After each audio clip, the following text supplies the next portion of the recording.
আজকের মাহফিল থেকে আমরা যেটা শিখলাম সেটা হচ্ছে পরিশ্রমে কোনো লজ্জা আছে? আমরা কাজ করে খাবো, ঠিক কিনা? Never under estimate any job.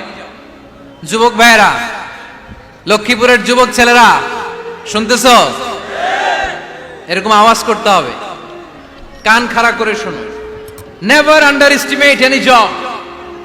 কোন চাকরিকে ছোট করে দেখা যাবে, whether it's small or big, you don't care.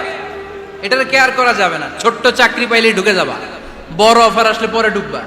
এটা ছোট কাজ, এটা হোটেলের ওয়েটার, এটা ছোট্ট স্টাফ, এটা কেরানি না। কাজ কাজই, কাজের মধ্যে কোনো ছোট বড় নাই। খেটে খাওয়া মানুষকে বিশ্বনবী অনেক সম্মান করতেন। বিশ্বনবী সাল্লাল্লাহু আলাইহি ওয়াসাল্লাম খেটে খাওয়া মানুষদেরকে এত ভালোবাসতেন, বিদায় হজের মতো এত গুরুত্বপূর্ণ ভাষণও এই মেহনতি মানুষদের কথা বাদ যায়নি। সুবহানাল্লাহ পড়বেন না? দিনটা ছিল জুমাবার।